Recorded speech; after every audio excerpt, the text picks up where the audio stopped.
जितने भी second year के हमारे स्टूडेंट हैं सबको स्वागत करता हूं। CHN में मतलब चाइल्ड हेल्थ नर्सिंग के ये वीडियो है। तो आप लोग देखिएगा, दो ऐसे क्वेश्चन हम लेकर आए हैं जो आपके एग्जाम के लिए बहुत ज़्यादा इंपॉर्टेंट है।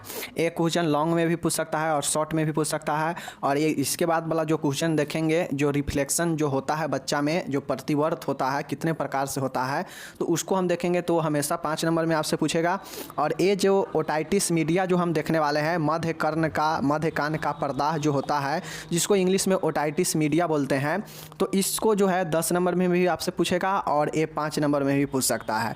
और फिलहाल मैं बता दूं, ये जो प्रश्न है, ये प्रश्न आपको मेडिकल सर्जिकल 1 या 2 किसी में भी पूछ सकता है और साथ में चाइल्ड हेल्थ नर्सिंग में भी आपसे पूछेगा।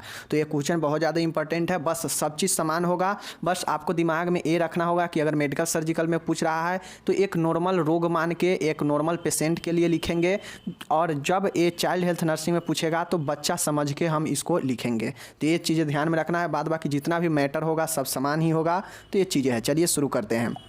समझिएगा, बहुत आसान है। देखिए, मैं बार बार बता रहा हूँ, कोई भी बीमारी होगा तो उसका जो प्रश्न आपको लिखना होगा वो उसका प्रकार होगा तो प्रकार लिखना है, कारण तो होगा ही, लक्षण तो होगा ही, निदान तो होगा ही, जटिलता तो होगा ही, और उपचार में ये देखना है कि उपचार में क्या नर्सिंग उपचार, क्या उपचार जो होता है, जो ट्रीटमेंट है, तो इस बीमारी में क्या मेडिकल तो सब में हो जाएगा, चिकित्सीय दवाई के थ्रू तो सब में होता है इलाज, बट ये देखेंगे कि क्या इसमें सर्जरी भी हो सकता है, इस बीमारी में सर्जरी भी होता है। तो अगर सर्जरी होता होगा, संभव है, तो उसमें मेडिकल भी लिखेंगे और सर्जरी प्रबंध भी लिखेंगे, और नर्सिंग प्रबंध तो कॉमन है सभी रोग के लिए। तो इतना सारे चीज़ें लिखेंगे और आपका क्वेश्चन तैयार हो जाएगा। तो चीज़ों को समझने का प्रयास कीजिएगा। चलिए हम ओटाइटिस मीडिया के बारे में देखते हैं। ये क्वेश्चन आपको चाइल्ड हेल्थ नर्सिंग से लेकर मेडिकल सर्जिकल में भी पूछेगा, तो इसलिए देखिएगा, इंपॉर्टेंट है। देखिए, ओटाइटिस मीडिया होता क्या है, पहले इस चीज़ को जान लीजिए। तो मध्य कर्ण का संक्रमण एवं पर्दा होना ओटाइटिस मीडिया कहलाता है। नाम से स्पष्ट है कि मध्य कर्ण, ओटाइटिस मीडिया का हिंदी क्या होता है, मध्य कर्ण का पर्दाह या संक्रमण। तो वही चीज़ें है, ओटाइटिस मीडिया होता है कि जो मध्य कर्ण होता है, कान के जो मध्य वाला भाग है, उसमें संक्रमण होना या उसमें इन्फ्लामेशन यानी पर्दाह होना, तो इसी जो यही कहलाता है क्या चीज़, ओटाइटिस मीडिया। तो चीज़ें समझ गए बहुत आसान से कि कान के पिछले भाग में यानी मध्य कर्ण में संक्रमण होना यानी इन्फेक्शन या इन्फ्लामेशन या पर्दाह, उसी को बोलते हैं। तो इसको जो है ओटाइटिस मीडिया बोलेंगे। समझ गए। Otitis media characterise by infection and inflammation of middle ear. तो चीज़ों को समझ गए, मिडिल ईयर का है ये। अब इसका जो प्रकार होता है हम लोग देखेंगे, एक होता है एक्यूट ओटाइटिस मीडिया और एक होता है क्रॉनिक ओटाइटिस मीडिया। क्रॉनिक कहाँ पे है, यहाँ पे है, देख सकते हैं। एक है क्रॉनिक ओटाइटिस मीडिया और एक क्या है आपका, एक है एक्यूट। एक्यूट मतलब होता है तीव्र, और जो क्रॉनिक होता है वो होता है दीर्घ। तो जो तीव्र होता है वो थोड़ा कम जटिल होता है, लेकिन जो तीव्र होता है वो थोड़ा कम होता है, बट जो दीर्घ काल तक होता है जिसको क्रॉनिक बोलते हैं, तो वो ज़्यादा खतरनाक होता है। तो चलिए इसको पढ़ लेते हैं टाइप्स में। पहला टाइप्स है तीव्र मध्य कर्ण शोथ, जिसको एक्यूट ओटाइटिस मीडिया बोलते हैं। इसमें मध्य कर्ण में अचानक से संक्रमण हो जाता है। देखिए, तीव्र वाला में क्या चीज़ होता है, आपको बहुत देखने को मिलेगा, एक्यूट रीनल फेल्यूर तो हम पढ़ाए भी हैं, और एक होता है क्रॉनिक रीनल फेल्यूर। जो रीनल फेल्यूर होता है उस 2 प्रकार का होता है, एक्यूट और क्रॉनिक। एक्यूट में होता है कि मतलब अचानक हो जाए और तीव्र गति से अटैक कर देगा, मतलब अचानक हो जाएगा। और जो क्रॉनिक होता है उसमें किसी बीमारी के कारण जो है वो आपका धीरे धीरे उस अंग में प्रभावित होता है, और जो धीरे धीरे होता है वो काफ़ी खतरनाक होता है। तो यही चीज़ें होता है। तो ये कहता है जो एक्यूट ओटाइटिस मीडिया है, मतलब तीव्र मध्य कर्ण शोथ जो है, इसमें मध्य कर्ण में अचानक से संक्रमण हो जाता है तथा 6 सप्ताह के भीतर स्वतः ठीक भी जो है हो जाता है। यह कान अथवा, देखिए, यह एक कान अथवा दोनों कान में एक साथ हो सकता है। अब देखिए, हमने पहले ही बताया कि जो एक्यूट होता है वो कम घातक होता है, वो कम जटिल होता है। इसमें जो है अचानक आपको ऑटोमेटिक क्या होता है, अटैक करेगा। तो ये जो होता है 4 से 6 सप्ताह में अगर आपके कान में अटैक करेगा, एक्यूट वाला मतलब तीव्र वाला। तीव्र का मतलब क्या होता है कि तेज़ी से, आपको पता नहीं चलेगा लेकिन अटैक कर देगा। तो वही होता है तीव्र गति से, तीव्र से, और तीव्र तेज़ी से जो होता है उसी को हम लोग एक्यूट बोलते हैं। ओटाइटिस मीडिया मतलब तीव्र मध्य कर्ण शोथ। तो इतना याद रखिएगा। और ये जो होता है ये 4 से 6 सप्ताह के भीतर जो है ऑटोमेटिक ठीक हो जाता है, क्योंकि ये थोड़ा कम घातक होता है, कम डेंजरस होता है एक्यूट वाला। बट जो क्रॉनिक होता है वो धीरे धीरे असर करता है, बट जो है क्या होता है वो खतरनाक काफ़ी होता है। तो इसीलिए जो एक्यूट होता है, एक्यूट वाला एक कान या दोनों कान में एक साथ हो सकता है, ये नॉर्मली इन्फेक्शन के कारण होता है। तो चीज़ें को समझ गए एक्यूट के बारे में। अब हम लोग तीव्र के बारे में चलते हैं, जिसको हम लोग जीर्ण मध्य कर्ण शोथ, यानी इसको हम लोग जो है दीर्घ क्रॉनिक दीर्घ कर्ण मध्य शोथ भी कहते हैं। दीर्घ या जीर्ण कहिए वही होता है। इसमें मध्य कर्ण में बार बार संक्रमण हो जाता है। यह संक्रमण मध्य कर्ण के अलावा कान की मैस्टॉइड अस्थि एवं टिम्पेनिक मेम्ब्रेन से भी हो सकता है। देखिए, जो क्रॉनिक ओटाइटिस मीडिया है तो ये जो है किसी न किसी रोग के कारण होता है। क्रॉनिक जो होता है वो रीजन जो इसका होता है कोई ना कोई रोग होता है। तो जैसे कान में और सारे चीज़ें हैं, झिल्ली है तो उसको जो है टेम्पेनिक जो मेम्ब्रेन होता है कान में, उसमें भी कारण भी जो है ये आपका क्रॉनिक ओटाइटिस मीडिया हो सकता है। मैस्टॉइड जो अस्थि होता है उसमें जो है इन्फेक्शन होगा, या टिम्पेनिक मेम्ब्रेन में इन्फेक्शन होगा, और धीरे धीरे जो है ये क्या होता है इसमें एक से अधिक बार बार इन्फेक्शन एक ही जगह पर हो रहा है, तो वही होता है क्रॉनिक ओटाइटिस मीडिया। मतलब लंबे समय से उसमें इन्फेक्शन बना हुआ है और बार बार इन्फेक्शन हो रहा है, वो छूट नहीं रहा है, छूट रहा है लेकिन फिर हो जा रहा है, तो यही जो होता है क्रॉनिक होता है। ये दीर्घ लंबे समय से चलते आ रहा है किसी कारण से, या कि लंबे समय से ये किसी में पकड़ा हुआ है, तो होगा क्रॉनिक ओटाइटिस मीडिया। और इसमें भी कान का मध्य भाग ही क्या होगा प्रभावित होगा, लेकिन कान में जो है कौन सा मैस्टॉइड अस्थि के साथ साथ टिम्पेनिक मेम्ब्रेन में भी जो है ये संक्रमण पहुंचता है, और इसी के हिसाब से जो है क्रॉनिक ओटाइटिस मीडिया होता है। तो एक्यूट में क्या होगा, तीव्र होगा, अचानक से अटैक करेगा इन्फेक्शन, बट वो घातक कम होगा, और वो जो है दोनों कान या एक कान में एक साथ हो सकता है। दूसरा जो है क्रॉनिक वाला, क्रॉनिक को हम लोग जीर्ण या दीर्घ को मध्य कर्ण शोथ बोलते हैं। दीर्घ मतलब होता है लंबे समय तक ये रहता है, और ये जो मध्य कर्ण शोथ होता है ये किसी न किसी बार बार इन्फेक्शन के कारण आपके कान में बार बार कोई इन्फेक्शन हो रहा है, तो वो जो है लंबे समय से पकड़ लेगा, तो इन्फेक्शन छूटेगा होगा, तो जिसके कारण एक क्रॉनिक हो जाएगा, मतलब वो घातक हो जाएगा, और वही होता है। और ये जो होगा आपके मैस्टॉइड अस्थि को और टिम्पेनिक मेम्ब्रेन जो कि होता है कान में, उसको ये क्या करेगा, इफेक्ट कर देगा, जिससे आपका सुननाई बंद हो जाएगा, दर्द करेगा, सर में दर्द रहेगा, उल्टी भी हो सकता है। क्योंकि कान जो क्या करता है, कान हमारा क्या है, एक प्रकार से ऑडिटोरियो का काम करता है, सुनने का, जो कि नर्व से डायरेक्ट कनेक्टेड है, और जो डायरेक्ट नर्व से कनेक्टेड है अगर उसमें कुछ भी प्रॉब्लम होगा तो उल्टी वगैरह होगा ही, दर्द होगा ही, वहाँ दर्द होगा तो ब्रेन में भी दर्द होगा। तो ये सारे चीज़ें होता है। फिलहाल 2 प्रकार के हम लोग ओटाइटिस मीडिया देख चुके हैं। अब हम लोग चलते हैं कारण में, रीजन में, किसका क्या क्या रीजन हो सकता है, एक ओटाइटिस मीडिया होने का क्या क्या रीजन हो सकता है। तो देखिए, किसी प्रकार की गांठें होना, मतलब ट्यूमर, अगर किसी भी प्रकार के आपके कान में ट्यूमर है तो जो है होगा कि आपके मध्य जो कान का पिछला भाग है उसमें जो है संक्रमण हो जाए या इन्फ्लामेशन हो जाएगा, तो वही ओटाइटिस मीडिया हो जाएगा। तो किसी प्रकार के गांठ यानी ट्यूमर होना, कोई वायरल इन्फेक्शन के कारण, क्योंकि हम लोग पहले ही देख चुके हैं कि कोई इन्फेक्शन बार बार इफेक्ट करेगा तो इन्फेक्शन तो होगा ही। दूसरा है respiratory tract infection. Respiratory tract infection जैसे साइनसाइटिस, राइनिटिस और फेरेंजाइटिस।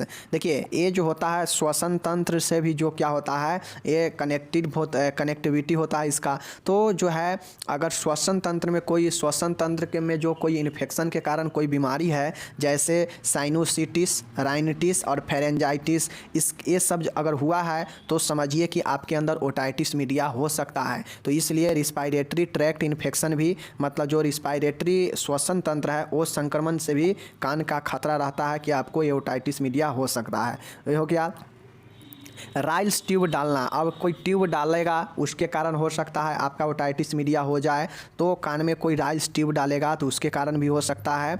लसिका गांठों का सूजन, एडोनोइडल एडिमा, मतलब जो लसिका गांठ है उसमें सूजन हो जाएगा। तो ये सब कारण जो है आपका हो सकता है किसका, ओटाइटिस मीडिया का। कारण क्या क्या देखें, किसी चीज़ का गांठ बन जाना, viral infection, respiratory tract infection जिसमें साइनोसिटिस हो जाएगा, राइनिटिस हो जाएगा, फेरेंजाइटिस हो जाएगा, या राइल्स ट्यूब डाला जाएगा उसके कारण हो सकता है, या जो लसिका गांठ होता है, लसिका गांठों में सूजन हो जाएगा तो वो भी कारण बन जाएगा ओटाइटिस मीडिया का यानी मध्यकर्ण शोथ का। तो कारण समझ चुके हैं। अब हम चलते हैं इसके लक्षण पे।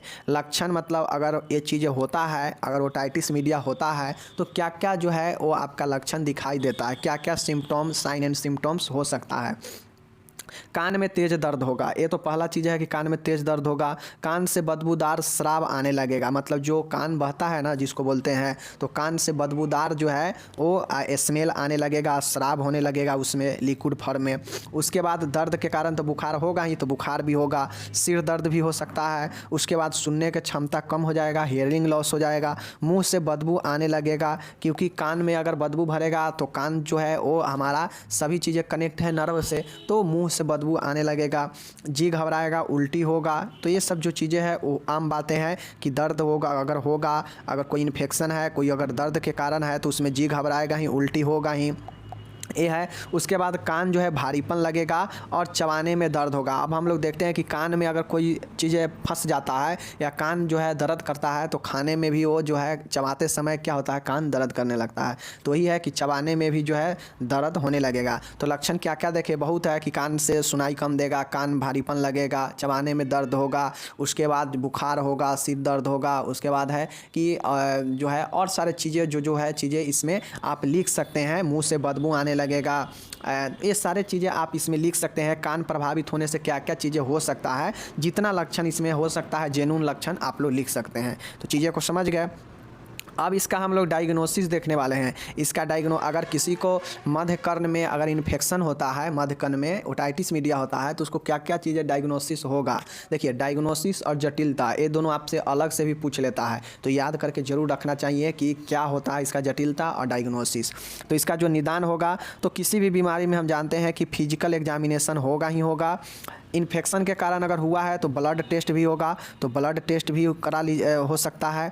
उसके बाद है ऑडियोमेट्री होगा। ऑडियोमेट्री मतलब जो श्रवण नली है, जो ऑडियोटोरी नर्व होता है वो कनेक्ट रहता है, तो उस ऑडियोमेट्री जो होता है उसका क्या किया जाएगा, जांच किया जाएगा। ऑडियोमेट्री होगा उसका।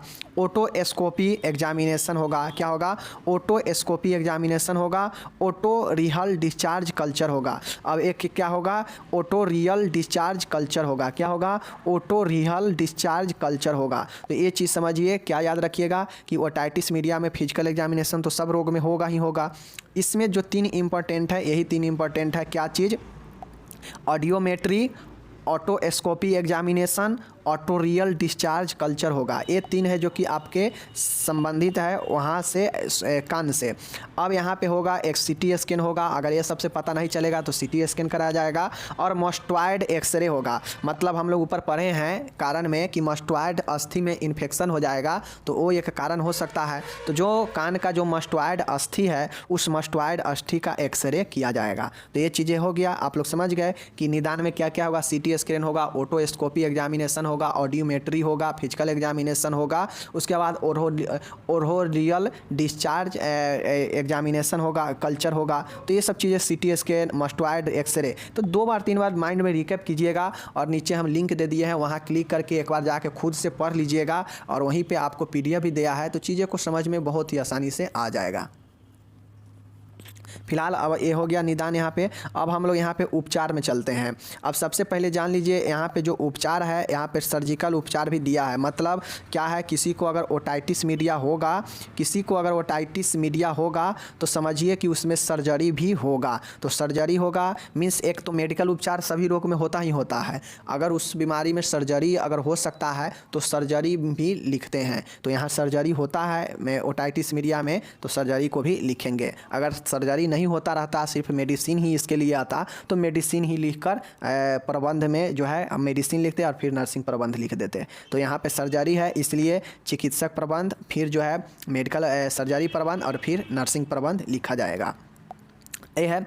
अब देखिए चिकित्सक प्रबंध, मेडिकल मैनेजमेंट। उपचार में क्या लिखेंगे, पहले मेडिकल मैनेजमेंट, क्योंकि कोई भी चीज़ को पहले दवाई के थ्रू ठीक किया जाता है।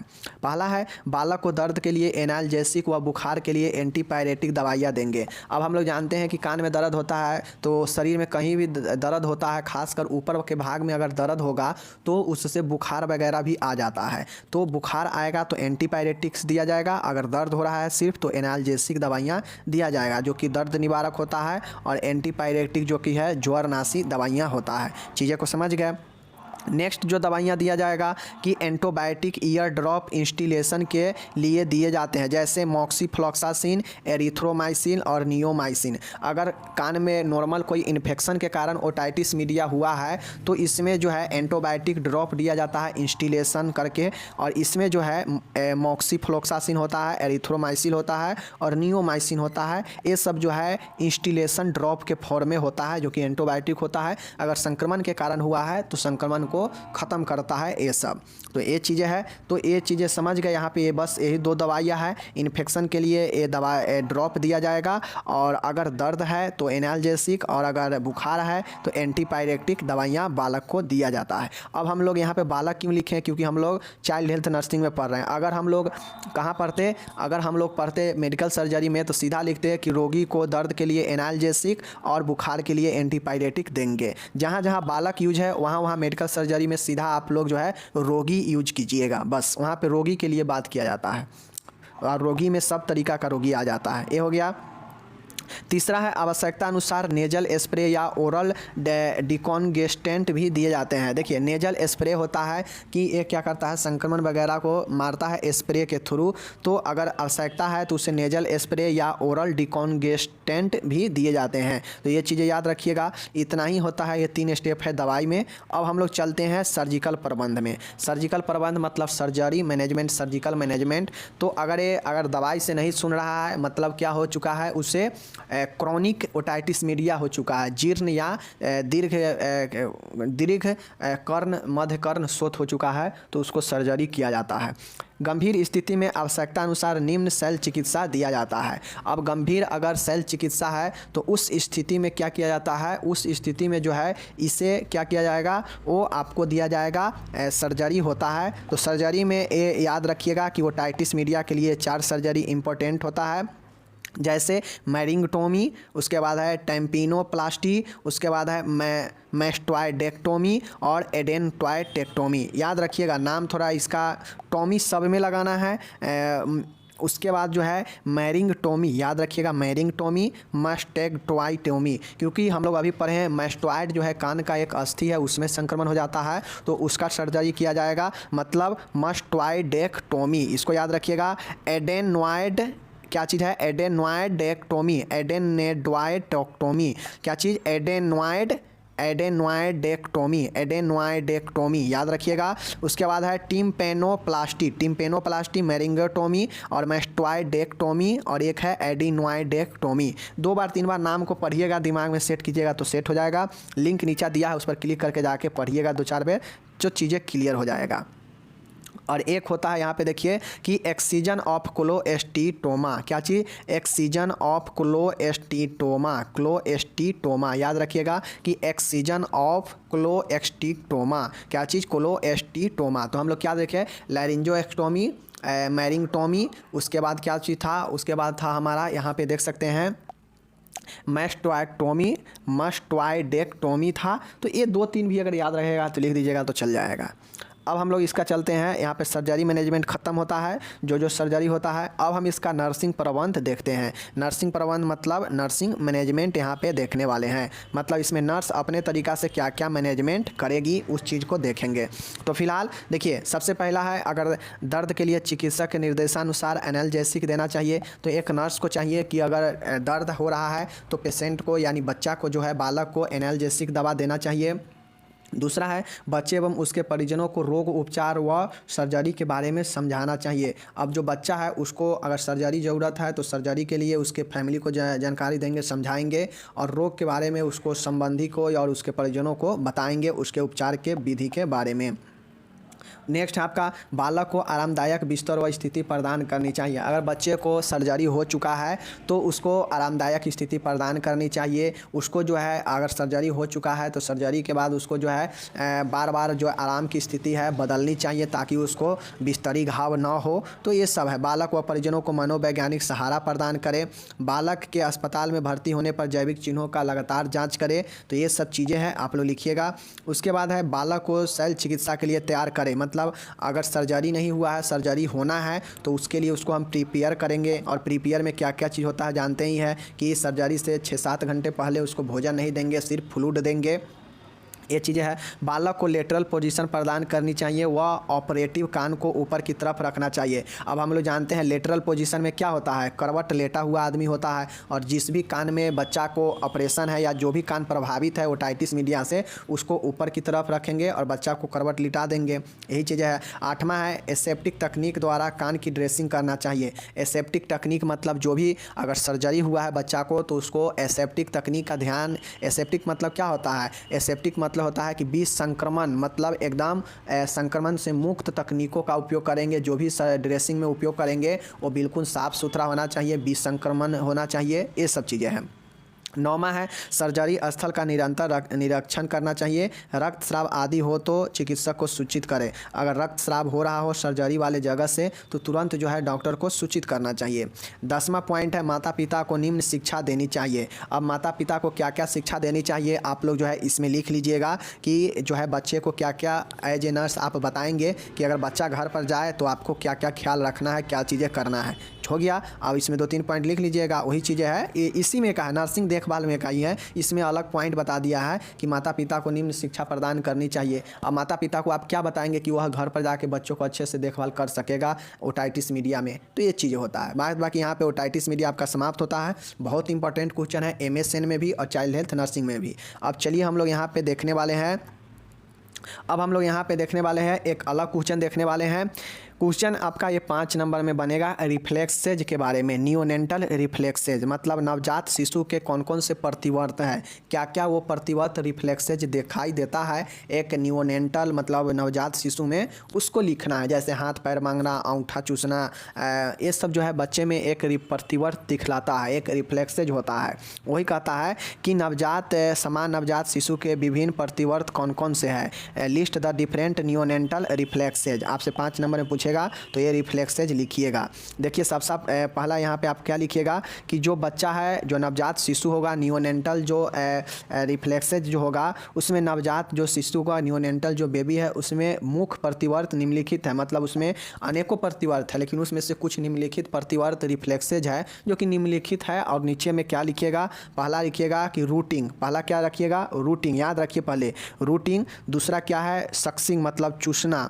तीसरा क्या है, बहिर्भेदन मतलब एक्सट्रैक्शन। ये सब याद रखिएगा, नहीं याद रखेगा तो 5 नंबर आपका चला जाएगा। पहला क्या था, पहला था आपका रूटिंग, दूसरा क्या है चूसना, तीसरा सक्सिंग, तीसरा क्या है बहिर्वेदन मतलब एक्सट्रैक्शन, और चौथा क्या है गुड़िया आँखें मतलब डॉल आइज, पांचवा है हथेली की पकड़ मतलब पाल्मर ग्रेप्स, और यहाँ पे छठा है कि तलवों की पकड़ मतलब प्लेंटर ग्रेप्स, और सातवां है गर्दन का तनावपूर्ण प्रतिवर्त मतलब टॉनिक नेक रिफ्लेक्स। तो ये चीज़ जो है 7 यहाँ पे दिया गया है। 8 एक है आपका यहाँ पे मोरो प्रतिवर्त, मोरो रिफ्लेक्स, और एक है बेबिन्स्की प्रतिवर्त मतलब बेबेन्स्की प्रतिवर्त। तो ये सब जो प्रतिवर्त यहाँ पे रिफ्लेक्सेज दिया है इसको आपको याद करना पड़ेगा। सबसे पहले रूटिंग चूसना, बेबिन्स रिफ्लेक्स, उसके बाद है मोरो रिफ्लेक्स, उसके बाद है आपका क्या था पाम पकड़ना मतलब अंगूठा पकड़ना, उसके बाद अंगूठा की पकड़, हथेली की पकड़, तलवों की पकड़, उसके बाद है गुड़िया की तरह आंखें होगा, बहिर्भेदन होगा। तो ये सब आप जो है मन में याद रखिएगा, याद हो जाएगा। और इसमें लिखना बहुत आसान है। कैसे लिखना आसान है तो चलिए देख लीजिए।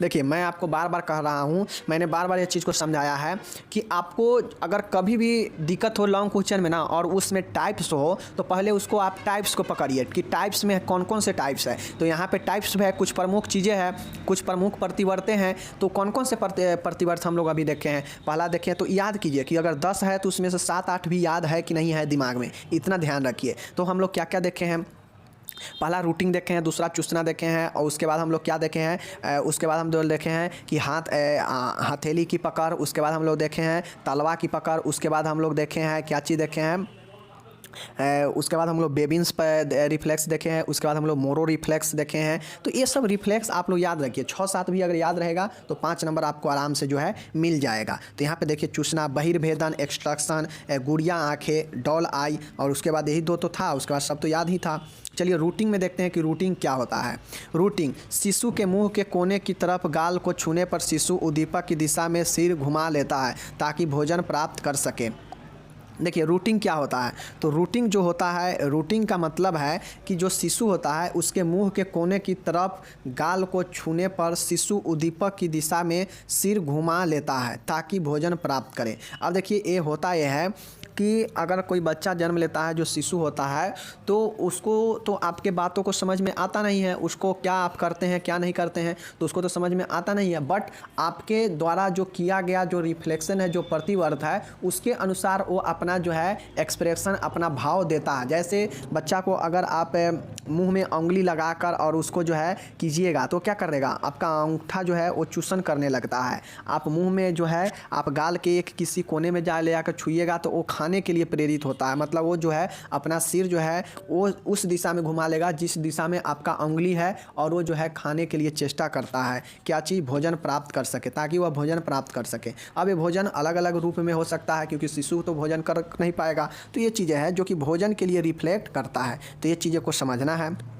तो रूटिंग वही है कि जब शिशु के अंदर जो है शिशु के मुंह के अंदर जब हम उंगली को उंगली कोने, जब देखिए शिशु के मुंह के कोने की तरफ गाल के छूने पर शिशु उद्दीपक की दिशा में सिर घुमा लेता है ताकि भोजन प्राप्त कर सके। अब जो बच्चा होता है उसको गाल को नहीं होता है कि दोनों उंगली से पकड़ के कोई आदमी उसके गाल के लास्ट वाला में जो चौ होता है ना, बाहर से ही हम बात कर रहे हैं, अंदर से नहीं, बाहर से ही चौ के साइड से लोग पकड़ के नहीं उसको दुलार करता है माता, तो वो क्या करता है, वो खाने के लिए उसका जो है दिमाग चल जाता है कि वो हमें खाने के लिए जो है ये दोनों गाल को साइड में पकड़ा जा रहा है, तो वो खाने के लिए जो है चेष्टा करता है। तो यही होता है रूटिंग। अब रूटिंग हम लोग समझ लिए यहाँ पे। अब हम लोग यहाँ पे सक्सिंग मतलब चूसना को यहाँ पे बात करेंगे। तो शिशु के होठों पर चुचुक मतलब नीपल अथवा बोतल की नीपल लगाने पर नवजात शिशु उसने चूसने लगता है। अब देखिए ये जो चूसन जो रिफ्लेक्स होता है ये क्या होता है कि आप जो भी बच्चा होता है उसके होठ पर क्या कीजिएगा, आप अपना अंगूठा लगाइएगा या कोई अगर नीपल जो दूध वगैरह होता है, नीपल लगाने से वो क्या करता है, ऑटोमेटिक उसका सक्सिंग करने लगता है, उसको चूसने लगता है। तो यही होता है, ये एक प्रकार से रिफ्लेक्स है जो कि आप उसको मुँह ओठ पर नीपल डालते ही वो क्या करेगा, अपनी ओर खींचने लगता है उस नीपल को और वो चूसने लगता है उसको। तो यही होता है चूसना, यही रिफ्लेक्स होता है। नेक्स्ट रिफ्लेक्स है बहिर्भेदन एक्सट्रक्शन। क्या है, बहिर्भेदन एक्सट्रक्शन। एक्सट्रक्शन क्या होता है, तो एक्सट्रक्शन जो है नवजात शिशु द्वारा निगलने से रोकने के लिए जीभ से किसी पदार्थ को बाहर की ओर धकेलना। देखिए बहिर्भेदन, बहिर मतलब क्या होता है बाहर, और भेदन मतलब भेजना, तो बाहर की तरफ भेजना। अब जो बच्चा होता है देखते होइएगा कि उसके मुंह में कुछ पड़ जाता है तो वो अंदर निगल नहीं पाता है और उसको क्या करता है, अपने जीभ के थ्रू बाहर करने की कोशिश करता है, जीभ चलाने लगता है और उसको जो है बार बार जो है मुंह ओठ के सामने लाएगा ताकि ये बाहर निकल जाए। वो निकलता नहीं है, वो बाहर उसको करने का कोशिश करता है, कोई भी चीज़ उसको मुंह में चला गया हो और उसको नहीं निकलना हो तो वो जीभ के थ्रू जो है उसको बाहर करने का कोशिश करता है। तो ही होता है बहिर्भेदन। तो चीज़ें को समझ गए आप लोग। अब हम लोग यहाँ पे समझने वाले हैं गुड़िया आँखें, डॉल आई, डॉल्स आई। नवजात के सिर को दाएं एवं बाएं घुमाने पर उसकी आंखें गति नहीं करती है। शिशु में स्थिरता का विकास होने पर आंखें सिर की स्थिति के अनुसार गति करने लगती है। देखिए डॉल आई क्या होता है, डॉल आई, आप गुड़िया को किधर भी साइड घुमाइएगा तो उसका तो आँख फिक्स वहाँ पे किया गया है, तो जो गुड़िया होता है वो तो बना रहता है, तो उसका आँख इधर उधर नहीं करता है। इसलिए यहाँ पे गुड़िया डॉल आई इसलिए दिया है ताकि बच्चा को भी अगर दाएँ बाएँ करते हैं तो उसका भी आँख इधर उधर जो है रिफ्लेक्ट नहीं करता है और वो जो है स्थिरता का विकास उसमें होता है। जब तक धीरे धीरे वह शिशु से निकलता है तो उसको जो है ये स्थिरता हटता है और जब भी कभी होता है तो जब भी इधर उधर तकेगा बाद में चल के तो उसे आँख भी इधर उधर होता है। बट जब शिशु रहता है तो शिशु के समय स्थिरता का जो है विकास रहता है जिसके कारण उसका जो आँख है वो एक डॉल के समान जो है इधर उधर मूव नहीं करता है जब बच्चा को दाएँ या बाएँ करेंगे तो यही चीज़ें होता है गुड़िया यानी डॉल आँखें। चीज़ें समझ गए। जिस प्रकार से डॉल का आंखें इधर उधर नहीं करता है उसी प्रकार से इसको जो है डॉल आंखें बच्चा में भी शिशु में भी नहीं करता है, स्थिर रहता है आंखें। चीज़ें समझ गए। पांचवा है हथेली की पकड़ मतलब पाल्मर ग्रेप्स। हथेली की पकड़ क्या होता है, नवजात शिशु की हथेली में वस्तु अथवा उंगली रखने पर वह कसकर पकड़ लेता है। देखिए हथेली के पकड़ के मतलब होता है कि जब कोई बच्चा होता है, जब कोई नवजात शिशु है और उसके हाथ में जैसे ही कुछ सामान आता है, चाहे आपका हाथ आएगा चाहे उसको हाथ में कुछ चीज़ पकड़ाइएगा तो कस के पकड़ता है उसको, अपने हिसाब से वो कस के उसको पकड़ता है और जो है वही होता है हथेली का पकड़। वो अपने हथेली से कस के पकड़ने का कोशिश करता है। तो तो वही होता है हथेली का पकड़। नेक्स्ट है तलवों की पकड़, मतलब प्लांटर ग्रेप्स। प्लांटर ग्रेप्स क्या होता है, तो पैरों के तलवों पर उंगलियों के पीछे दबाने पर पंजों का आकुंचन। देखिए तलवों की पकड़ क्या होता है, पैरों की तलवों पर उंगलियों के पीछे दबाने पर पंजों का अंकुचन होना। जैसे देखिए तलवों की पकड़ क्या होता है कि अगर उसको क्या बच्चा जो होता है ना वो क्या करता है, बच्चा में कि अगर पैर में कोई चीज़ अगर उसको लगेगा, महसूस होगा कि यहाँ पे कुछ है, तो वो अपने जो पैर का जो उसके तलवा का जो उंगली है, उंगली के नीचे के भाग से वो दबाने का क्या करता है, कोशिश करता है। तो वही होता है तलवों की पकड़। मतलब जो समझिए हम ही हैं, हम ही लोग हैं, तो क्या करेंगे, हम अपने तलवा का जो अंगुली सब है पैर का, उससे जो है किसी चीज़ को हम पकड़ने का कोशिश करेंगे। तो वही होता है क्या चीज़, तलवों की पकड़। तो बच्चा में भी अगर उसके तलवा में कोई चीज़ टच करता है तो उसको लगता है कि यह क्या हो रहा है, तो उसको पकड़ने का चेष्टा करता है, अपने अंगुली को बंद करता है पीछे की तरफ, उसको बंद करता है, मतलब उसको अंकुचन करता है और वो उसको पकड़ने का कोशिश करता है। तो किससे, तलवा मतलब पैर के अंगुलियों से। तो यही होता है तलवों की पकड़। चीज़ें समझ गए। सातवां पॉइंट क्या है, और अब देखिए सातवां पॉइंट है गर्दन का तनावपूर्ण प्रतिवर्त, मतलब टॉनिक नेक रिफ्लेक्स। लेटे हुए सिर को तीव्रता से एक ओर घुमाने पर उसी ओर हाथ पैर सीधे हो जाते हैं तथा दूसरी ओर के हाथ पैर मुड़ जाते हैं, वह दोनों हाथ की मुठ्ठियाँ भी बन जाती है। देखिए गर्दन का तनावपूर्ण प्रतिवर्त क्या होता है कि जब बच्चा लेटा हुआ है, तो जब शिशु लेटा हुआ रहता है और उस स्थिति में जब उसको जो है तेजी सिर का तीव्रता जो है, सिर किसी साइड घुमाएंगे ना, तो अचानक से सिर घुमाने से होता यह है कि वह जो है एकदम से क्या होगा कि चौंक जाता है, और चौंकने से वो जो है मुट्ठी अपना पूरा बांध लेगा और जो है उसी टाइप में वो अपना हाथ पैर भी कर लेता है जिस साइड आप उसके गर्दन को घुमाएंगे। तो यही होता है कि गर्दन का तनावपूर्ण प्रतिवर्त, मतलब जिस साइड गर्दन घुमाएंगे उस साइड वो अपना पूरा हाथ पैर भी तनाव करके टाइट करके घुमाने का कोशिश करता है, और वही होता है गर्दन का तनावपूर्ण प्रतिवर्त। चीज़ें समझ गए, और मुठियाँ बांध लेता है। तो यही चीज़ें होता है।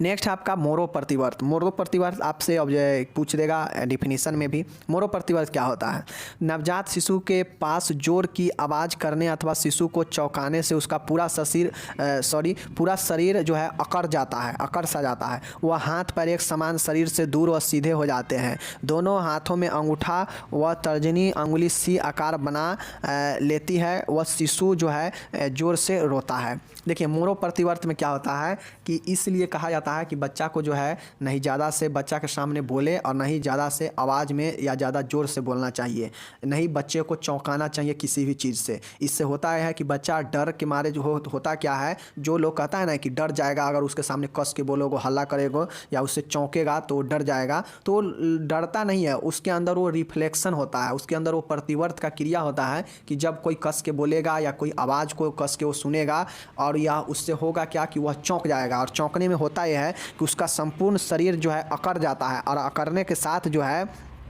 उसका पूरा शरीर टाइट हो जाता है, एक सीधा में हो जाएगा, और दोनों हाथ में जो अंगूठा होता है वो तर्जनी अंगुली सी आकार बना लेता है, और जो उसका तर्जनी अंगुली होता है और जो अंगूठा होता है वो सी आकार बना लेता है। मतलब वो क्या करता है, मोड़ लेता है, सी टाइप से बना लेता है, और शिशु जो है जोर से रोने लगता है। यही होता है मोरो रिफ्लेक्स, मोरो प्रतिवर्त। मोरो प्रतिवर्त इंपॉर्टेंट है और डिफिनीशन में भी पूछेगा। तो मोरो प्रतिवर्त क्या होता है कि बच्चा के सामने या बच्चा के पास तेज़ी से बोलना या जोर से आवाज़ लगाना अथवा शिशु को चौंकाने से होता है कि उसका जो संपूर्ण शरीर है अकड़ जाता है। अकड़ने से होता है कि उसका जो हाथ पैर होता है एकदम सीधा हो जाता है, और सीधा होने से वो क्या होगा कि वो सीधा होने से उसका जो हाथ पैर, जो उसका अंगूठा है हाथ का और उसका जो तर्जनी अंगुली है दोनों हाथ का, वो सी आकार बनाकर जोर से रोने लगता है, और वह जो है क्या करता है, लोग कहता है कि डर गया। तो यही होता है मोरो रिफ्लेक्स। चीज़ों को समझ गए।